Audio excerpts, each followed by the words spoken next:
Friend, सैनिक ITI के YouTube channel में आपका स्वागत है।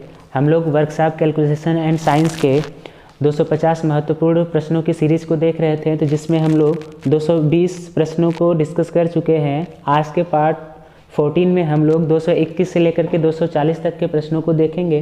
तो चलिए आज के वीडियो का क्वेश्चन स्टार्ट करते हैं। क्वेश्चन नंबर 221 कह रहा है कि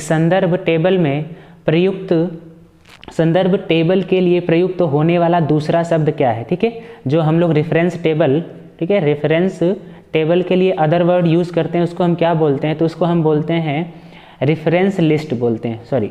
रेफरेंस लिस्ट बोलते हैं। हाँ सही, ठीक है। उसको क्या बोलते हैं हम लोग? सूचना तालिका बोलते हैं संदर्भ टेबल को दूसरे शब्दों में। अगला क्वेश्चन है 222, कह रहा है कि मशीन इंजीनियर द्वारा संदर्भित कौन सी हैंडबुक है। ठीक है, मशीन इंजीनियर। ठीक है, अगर हम इसको अंग्रेजी में लिख दें तो ऐसे आपका पूछेगा क्वेश्चन कि मशीन इंजीनियर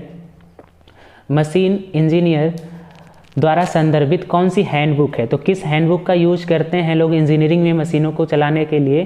तो आपका हो जाएगा option number C, mark standard. ठीक है, जिसको बोलते हैं मार्क, मानक का हम लोग क्या करते हैं? यूज करते हैं मशीन इंजीनियरिंग में हैंडबुक के रूप में। चलिए नेक्स्ट क्वेश्चन देखते हैं। नेक्स्ट क्वेश्चन कह रहा है 223, हैंडबुक क्या है? हैंडबुक क्या है? तो हैंडबुक क्या होता है? अभी पीछे पढ़ा आपने कि मशीन इंजीनियर द्वारा संदर्भित पुस्तक कौन सी होती है इंजीनियरिंग के लिए? तो उसमें बहुत सारे डाटा का कलेक्शन किया गया रहता है। ठीक है, हैंडबुक क्या होती है? उसमें डाटा का कलेक्शन किया गया रहता है। आपको जब भी ज़रूरत पड़ती है तो आप उसको देख करके मशीनों को सुचारू रूप से संचालित कर सकते हैं। तो यहाँ आपसे पूछ रहा है कि हैंडबुक क्या होता है? तो कह रहा है कि विभिन्न कार्यों का मॉडल बुक होता है। तो ये तो गलत कह रहा है। फिर इसके बाद कह रहा है कि नवीनतम कार्यों की डिजाइन की पुस्तक नहीं, डिजाइन से इसका कोई लेना देना नहीं है।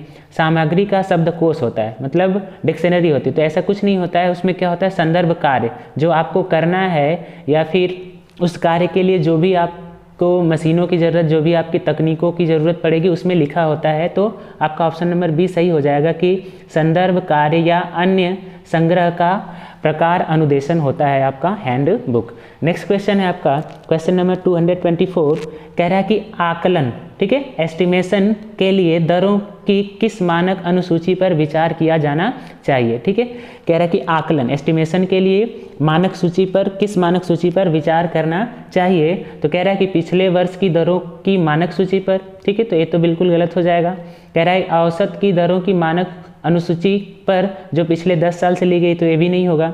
फिर कह रहा है औसत की दरों की मानक अनुसूची पिछले 5 साल की, तो ये भी नहीं होगा। वर्तमान के लिए हम आकलन यूज करते हैं, एस्टिमेशन शब्द का जो प्रयोग करते हैं हम दरों के निर्धारण के लिए, हम प्रेजेंट टाइम के लिए करते हैं। तो आपका ऑप्शन नंबर डी सही हो जाएगा कि वर्तमान की दरों की मानक अनुसूची वर्ष में हम आकलन के लिए मानक अनुसूची पर क्या करते हैं? विचार करते हैं। चलिए नेक्स्ट क्वेश्चन देखते हैं। Question number 225। क्वेश्चन नंबर 225 कह रहा है कि ओवर एस्टिमेट, ठीक है, ओवर एस्टिमेट और अंडर एस्टिमेट दो चीज़ें होती हैं। तो ओवर एस्टिमेट क्या होता है पहले इसको सुन लेते हैं, और फिर इसके बाद अंडर एस्टिमेट क्या होता है इसको सुन लेते हैं। तो ओवर एस्टिमेट कहता है कि जब एक अनुमान वास्तविक अनुमान से क्या हो जाता है? अधिक हो जाता है। ठीक है, जब एक अनुमान वास्तविक अनुमान से क्या हो जाता है? अधिक हो जाता है, तो उसको हम क्या बोलते हैं? Over estimate. और इसी का जस्ट अपोजिट होता है कि जब एक अनुमान वास्तविक से क्या हो जाता है? कम हो जाता है, तो उसको हम क्या बोलते हैं? अंडर एस्टिमेट बोलते हैं। समझ में आ गया होगा? तो चलिए देख लेते हैं। पहला ऑप्शन दे रहा है कि जब एक अनुमान वास्तविक से अधिक हो जाता है। ठीक है, जब एक अनुमान वास्तविक से कम हो जाता है, तो ये तो होगा ही नहीं। अभी हमने बताया इसको क्या हम बोलेंगे? अंडर एस्टिमेट बोलेंगे। आगे कह रहा है जब एक अनुमान पूरी तरीके से मेल खाता है, तो जब पूरी तरीके से मेल खाएगा तो ओवर या फिर अंडर एस्टिमेट हम उसको कह ही नहीं सकते। फिर कह रहा है कि अनुमान के अनुसार कोई काम शुरू नहीं हुआ, तो रिलेशन नहीं है। हमने बताया कि जब एक अनुमान क्या हो जाता है? वास्तविक से अधिक हो जाता है, तो उसी को हम क्या बोलते हैं? ओवर एस्टिमेट, जो कि आपके ऑप्शन नंबर ए में साफ साफ आपको बोल रहा है कि जब एक अनुमान वास्तविक अनुमान से अधिक हो जाता है, तो उसको हम क्या बोलते हैं? ओवर एस्टिमेट बोलते हैं। नेक्स्ट क्वेश्चन है 226, अंडर एस्टिमेट। तो आपको पता चल गया होगा कि अंडर एस्टिमेट क्या है? एक कम होना चाहिए, अनुमान के अनुसार कोई काम, कोई मेल नहीं। एक अनुमान पूरी तरीके से, ये भी नहीं होगा। एक अनुमान वास्तविक से कम हो गया हो। ठीक है, जब एक अनुमान वास्तविक से कम हो जाएगा तो उसको क्या बोलेंगे? हम अंडर एस्टिमेट बोलते हैं। ठीक है, तो अंडर एस्टिमेट अनुमान क्या होता है? एक अनुमान वास्तविक से कम हो जाता है, तो उसको हम बोलते हैं अंडर एस्टिमेट। चलिए नेक्स्ट क्वेश्चन देखते हैं। Question number 227। क्वेश्चन 227 कह रहा है कि किसी विशेष कार्य या प्रक्रिया पर किसी विशेष कार्य या प्रक्रिया पर विभिन्न मात्राओं और व्यय की गणना करने की विधि के लिए प्रयुक्त होने वाला शब्द क्या है? ठीक है, प्रोसेस और स्पेशल वर्क के मात्राओं या व्यय की गणना करने के लिए जो विधि होती है, जैसे हम लोगों को कोई चीज़ कभी नहीं मालूम रहता है कि इसका दाम कितना है, तो हम एक अनुमान लगाते हैं, ठीक है, और उसी का यूज किया जाता है किसी विशेष कार्य के लिए इंजीनियरिंग में। तो हो जाएगा आपका क्या? अनुमान आपका सही हो जाएगा। किसी विशेष कार्य या प्रक्रिया पर विभिन्न मात्राओं और व्यय की गणना करने के लिए जो विधि प्रयुक्त की जाती है, फिर उसके लिए जो शब्द प्रयुक्त किया जाता है वो क्या होता है? अनुमान। तो आपका ऑप्शन नंबर ए सही हो जाएगा, अनुमान। अगला कह रहा है क्वेश्चन नंबर 228, विस्तृत अनुमान तैयार करते समय किन मुख्य कारक पर विचार किया जाना चाहिए? ठीक है, विस्तृत अनुमान तैयार करने के लिए किस पर विचार करना चाहिए? तो उसकी क्वांटिटी कितनी है, ठीक है, अवेलेबिलिटी कितनी है, और इसके बाद ट्रांसपोर्ट सामग्री आपके पास कितनी है, इन चीज़ों पर विचार करना चाहिए। तो क्वांटिटी मतलब क्या हो जाएगा? मात्रा। अवेलेबिलिटी मतलब क्या हो जाएगा? उपलब्धता। और ट्रांसपोर्ट मतलब परिवहन सामग्री। तो यहाँ देखें तीनों चीज़ कहाँ मिल रही है? ऑप्शन ए में केवल सामग्री का आकार, तो इससे तो रिलेशन ही नहीं है। दूसरे में सामग्री का ब्रांड, ब्रांड से क्या लेना देना है भैया? सामग्री का स्थान, सामग्री से भी नहीं लेना देना। हमको उचित सामग्री मिलनी चाहिए, उचित मात्रा में मिलनी चाहिए और उचित परिवहन सामग्री के साथ मिलनी चाहिए। तो विस्तृत अनुमान तैयार करते समय किन मुख्य कारक पर विचार किया जाना चाहिए? तो आपका ऑप्शन नंबर सी सही हो जाएगा, मात्रा, उपलब्धता और परिवहन सामग्री पर। चलिए नेक्स्ट क्वेश्चन देखते हैं 229। नेक्स्ट क्वेश्चन है 229, 229, कौन सा प्राधिकरण दरों की अनुसूचित प्रकाशित करता है? ठीक है, प्राधिकरण दरों की सूची कौन सा प्राधिकरण आपको प्रकाशित करता है, कौन पब्लिश करता है, इसके बारे में आपको जानकारी चाहिए। तो कौन पब्लिश करेगा? हमेशा ज़्यादातर चीज़ों को कौन पब्लिश करता है? सरकारी विभाग। तो गवर्नमेंट डिपार्टमेंट क्या करेगा? इस प्राधिकरण की सूची को प्रकाशित करेगा। नेक्स्ट है कि एक पुस्तक का नाम क्या है? एक पुस्तक का नाम क्या है जिसमें विभिन्न सामग्री के दरों का संकेत दिया गया होता है? ठीक है, शर्तों नहीं होगा, सामग्रियों के दरों का संकेत दिया होता है, किस रेट पर किसको देना है, उसको हम क्या बोलते हैं? मूल्य बैंक। नहीं, मूल्य बैंक नहीं होता, मूल्य गुच्छा भी नहीं होता, मूल्य टैग भी नहीं होता, क्या होती है? मूल्य सूची होती है। तो आपका ऑप्शन नंबर डी सही हो जाएगा कि पुस्तक का नाम क्या है जिसमें विभिन्न दरों का संकेत दिया गया होता है, उसको हम बोलते हैं मूल्य सूची बोलते हैं। नेक्स्ट क्वेश्चन देखते हैं 231। नेक्स्ट क्वेश्चन 231 कह रहा है कि सामग्री के विवरण के लिए शब्द क्या है? सामग्री के विवरण के लिए शब्द क्या है?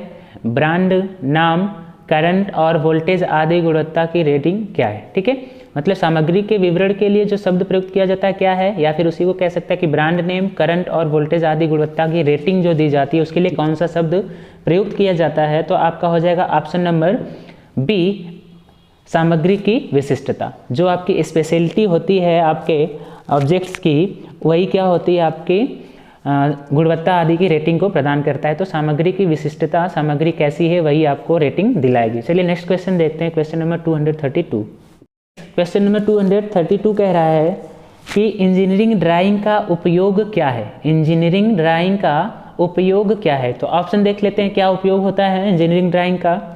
तो पहला कह रहा है कि सामग्री के आकलन और निष्पादन के लिए काम, रंगीन उपस्थिति के लिए, फिर लागत कम करने के लिए, लागत बढ़ाने के लिए। ड्राइंग का भैया रंगीन उपस्थिति तो मैच करता कुछ टाइम के लिए, लेकिन लागत कम और बढ़ाने से इसका क्या लेना देना? कोई नहीं। तो यहाँ आपका तीनों ऑप्शन रॉन्ग हो जाएगा। पहला हो जाएगा आपका सही कि सामग्री के आकलन और निष्पादन के लिए जो ड्राइंग की जाती है उसको हम क्या बोलते हैं? इंजीनियरिंग ड्राइंग बोलते हैं, या फिर इंजीनियरिंग ड्राइंग का यही उपयोग होता है। नेक्स्ट क्वेश्चन है 233 कि इंजीनियरिंग कार्यों में पॉकेट संदर्भ का दूसरा शब्द क्या है? इंजीनियरिंग में पॉकेट संदर्भ, यानी पॉकेट में हम रेफरेंस को रख रहे हैं, तो पॉकेट में हम क्या रख सकते हैं? जो आपकी छोटी सी हैंडबुक होगी उसी को रख सकते हैं ना। तो हाथ का उपकरण कह रहा है कि हाथ का उपकरण, फिर इसके बाद हैंडबुक कह रहा है, तो ये आपका ऑप्शन बी सही हो जाएगा कि हैंडबुक पॉकेट संदर्भ का दूसरा नाम है। Next question 234। नेक्स्ट क्वेश्चन है 234 कह रहा है कार्य के आकलन से संबंधित है। कार्य के आकलन से संबंधित है, तो कार्य के आकलन से क्या संबंधित है?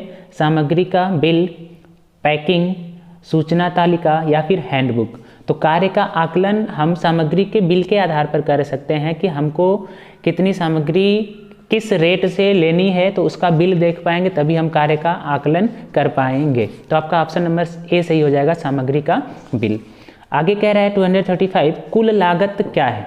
कुल लागत क्या है, तो कह रहा है कि केवल कच्चे माल की लागत को, नहीं, केवल मशीनी लागत को, नहीं, कच्चे माल और मशीनी लागत। ठीक है, आप जो कच्चा माल लेकर आ रहे हैं और जो मशीन खरीद रहे हैं उसमें भी तो पैसा लग रहा है, तो कुल लागत आपकी क्या होगी, कच्चे माल और मशीनी लागत दोनों आपकी क्या हो जाएंगी, कुल लागत में शामिल हो जाएगी। तो इसका हो जाएगा 235 का ऑप्शन नंबर सी, कच्चे माल की लागत और मशीनी लागत। क्वेश्चन नंबर 236 कह रहा है कि अनुमान की लागत कौन तैयार करता है, अनुमान की लागत कौन तैयार करता है। तो 236 का आपका हो जाएगा, पहला कह रहा है कि ऑपरेटर, नहीं, ऑपरेटर नहीं करता है। गुणवत्ता निरीक्षक, तो गुणवत्ता निरीक्षक का काम है बस निरीक्षण करना। ड्राफ्ट आदमी, ड्राफ्टिंग कमेटी भी नहीं करती है। कौन सा करता है आपका, अनुमानक, जो अनुमान लगाने वाला है वही अनुमान की लागत को क्या करेगा, तैयार करेगा। जैसे सपोज आपके घर में शादी पड़ी है और आपके शादी में 1000 लोगों की व्यवस्था करनी, तो उसका अनुमान आप नहीं लगा पाएंगे, उसके लिए आप हलवाई को बुला करके लाएंगे, हलवाई अनुमान से बताएगा नहीं इतने मिर्च लगेगा, इतना आलू लगेगा, ये सब कुछ अनुमान उसका काम होता है। तो यहाँ भी इंजीनियरिंग में भी अनुमान की लागत कौन तैयार करेगा, इसके लिए एक अनुमानक आपको चाहिए, गेस करने वाला चाहिए होगा। चलिए नेक्स्ट क्वेश्चन देखते हैं 237। नेक्स्ट क्वेश्चन नंबर 237 कह रहा है कि मशीनी आकलन पत्र में कौन सा शामिल है। ठीक है, मशीनी आकलन पत्र में कौन सा शामिल है, तो आपसे ऑप्शन पहला कह रहा है कि परिवहन लागत, परिवहन लागत मशीनी आकलन से नहीं है। ठीक है, मशीनी आकलन से परिवहन का कोई लेना देना नहीं है। फिर दूसरा कह रहा है विज्ञापन लागत, तो विज्ञापन से भी कोई लेना देना नहीं है। आपका हो जाएगा ऑप्शन नंबर सी, कच्चे माल की लागत मशीनी आकलन में क्या होती है, प्रयुक्त होती है। तो आपका ऑप्शन नंबर सी सही हो जाएगा 237 का, कि कच्चे माल की लागत।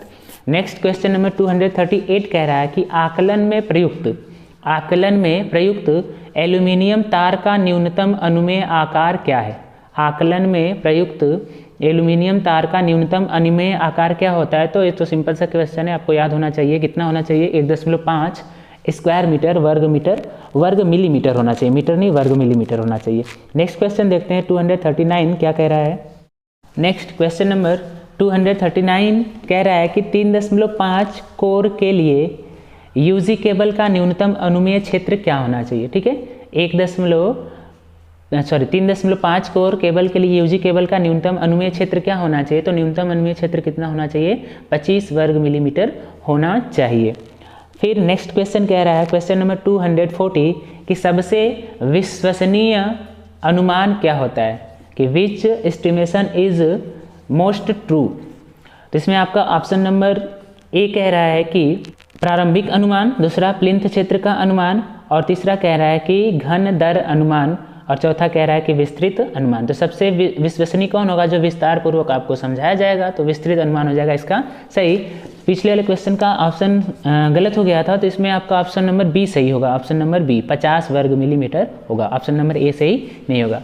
आशा करते हैं आपको वीडियो पसंद आया होगा। अगर वीडियो पसंद आया तो वीडियो को लाइक और चैनल को सब्सक्राइब करना मत भूलिएगा, और इस वीडियो को ज़्यादा से ज़्यादा अपने ITI फ्रेंडों के साथ शेयर कीजिए ताकि इनका लाभ उनको भी मिल सके। आज के लिए धन्यवाद, जय हिंद।